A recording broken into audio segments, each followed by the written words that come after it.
Em 1941, a Europa se encontrava no conflito mais sangrento da história. A Alemanha, nesse período, era um verdadeiro moedor de carne e destruía tudo que via em seu caminho. Em abril desse mesmo ano, Hitler, junto de seus aliados, invadiu a Iugoslávia. O país foi dividido e, junto dele, o povo. No coração da nova Croácia, um novo regime nasceu. Um regime que não só cooperou com os alemães, mas foi muito além. O seu nome era Ustašas. A sua missão, purificar uma nação, e seus métodos, cruéis demais para serem esquecidos. Em Jasenovac, o que aconteceu ali não foi só um campo de limpeza étnica, mas também o que chamam de Auschwitz dos Balcãs, algo que assustou até mesmo os alemães. Não existe um número exato de quantas vidas foram ceifadas nesse lugar. Alguns chutam 80 mil, outros 700, e alguns mais ousados até 1 milhão. Uma tragédia que envolveu terror e desesperança, um lugar que antes uma fábrica de tijolos se tornou uma fábrica de cadáveres. Uma história esquecida com o passar das décadas, uma história que foi enterrada no passado, uma história que morreu com suas vítimas. Essa é Jasenovac.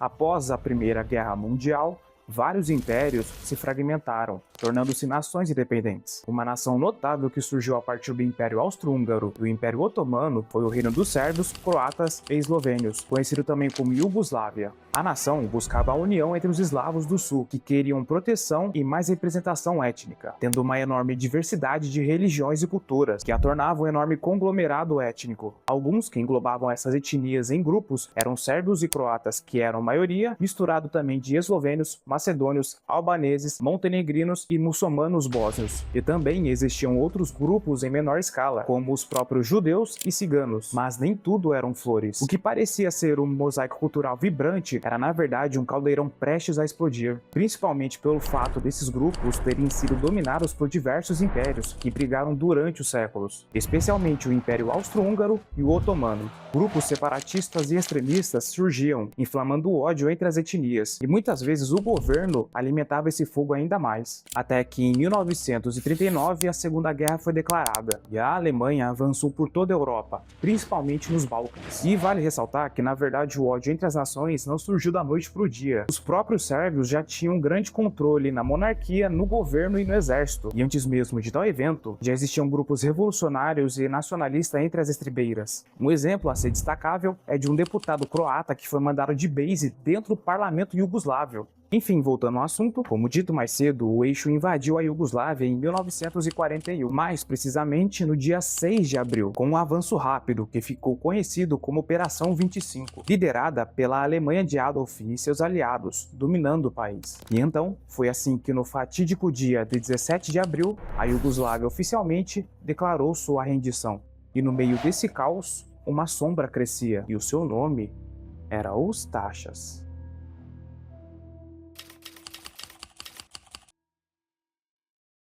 Antes da gente entrar no assunto principal, eu acho que vale a pena a gente contextualizar quem foi os Ustašas para um melhor entendimento.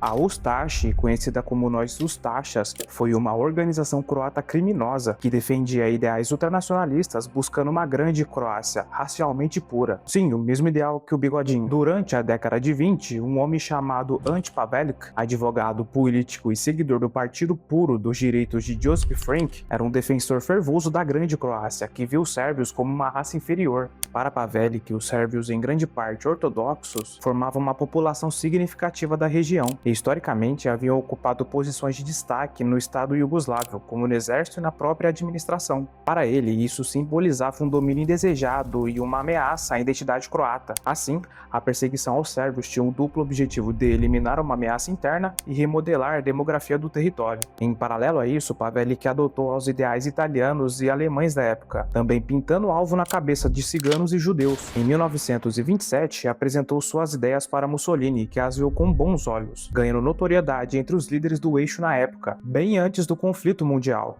e junto de Vjekoslav Servatsky e Slavo Kvaterny fundou o grupo em 1929. Depois da invasão e a completa derrocada do Estado iugoslavo, o eixo desmantelou o país em vários estados fantoches e claramente agiam de acordo com sua vontade. E como já tinha conexões com o próprio ditador da Itália, Pavelić foi designado como líder absoluto da Croácia. Com as tropas alemãs já em Zagreb, os Ustashas proclamaram a independência da Croácia, ou como o próprio Pavelić dizia, a independência da Grande Croácia, um evento que deu início a tempos sombrios dentro da sua história. Um sonho sádico que se tornava realidade para um maníaco que nem Pavelić, e um pesadelo mórbido para os inocentes.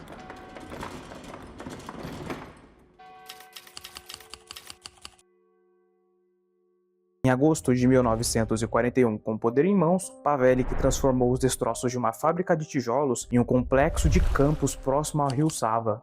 Ele mobilizou todos os prisioneiros que mais odiava até os seus aposentos, onde eram brutalmente recebidos pelos guardas daquele lugar. Às vezes eram até mesmo eliminados antes de chegar onde deviam. Então o terror de Jasenovac ganhava forma. Não havia câmeras de gás como em Auschwitz. Os Ustashas viam suas vítimas como papéis de artesanato. Facas e martelos eram seus brinquedos preferidos, onde se divertiam com suas vítimas. Uma das formas que os oficiais usavam como entretenimento era a famosa dança das cadeiras, onde o último prisioneiro era finalizado com o uso de uma serb cutter, que era uma faca amarrada na mão do carrasco, e onde era utilizada para cortar o pescoço da vítima de maneira prática. Uma outra maneira que também era muito comum para a finalização dos prisioneiros era o martelo, que eram golpeados na cabeça das vítimas enquanto faziam o que era designado, trabalhar. O filme Dara de Jasenovac, lançado em 2021, retrata muito bem esses crimes no ponto de vista dos prisioneiros, que sofreram até seus últimos dias. Desenvolvi depressão 2 assistindo isso, meu Deus. Assim que chegava aos portões do campo, as famílias eram separadas. Homens de um lado,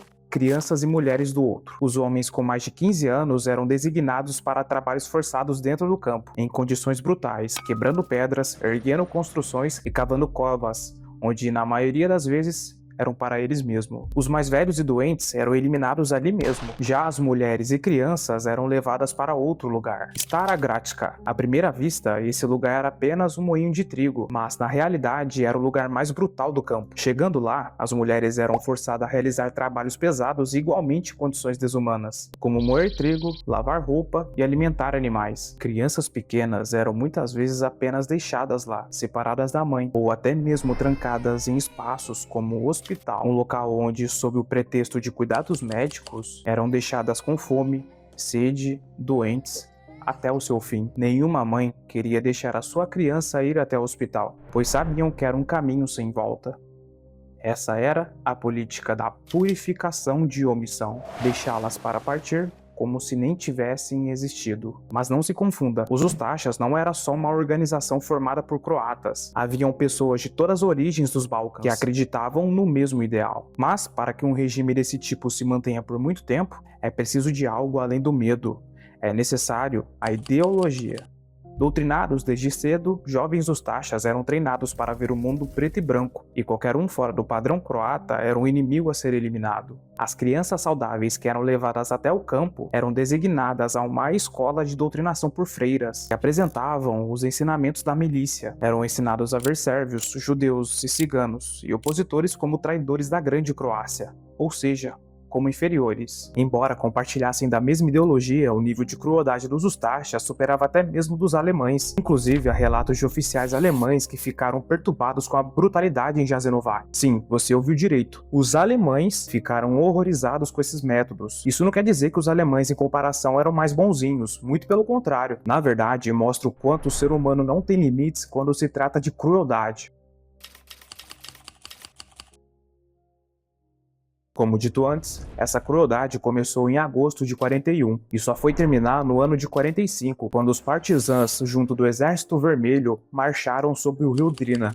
E como último ato, entre 20 e 22 de abril de 1945, os Ustashas executaram os sobreviventes que sobraram, como queima de arquivo. Como último ato de desespero, os sobreviventes tentaram fugir fazendo uma revolta, porém, a maioria deles foram executados, e também com poucos sobreviventes. Pavelić fugiu da Croácia em 45, viveu disfarçado na Itália e na Áustria por um tempo, e depois foi para a Argentina, onde continuou a conspiração do seu regime, até ser alvo de uma tentativa tentativa de assassinato em 1957, onde faleceu em 59 na Espanha, defendendo seu sadismo até os últimos dias. Vygoslavo foi capturado pelos aliados e entregue aos partisãos, onde foi julgado e executado em 1947. Slavko foi diretamente capturado pelos partisãos, onde também foi julgado e executado em 45. Pela carência de dados históricos e informações, não existe um número estimado de vítimas. Pelo passar das décadas, políticos e acadêmicos discutiram quantas vítimas pereceram no campo, fornecendo números que variam de 1.500 até 1 milhão. A Croácia reconheceu oficialmente as atrocidades cometidas pelo regime em 2011, junto de um pedido de perdão para as outras nações. O site oficial de Jasenovac, disponível até hoje, catalogou um número de aproximadamente 83 mil vítimas, 47.627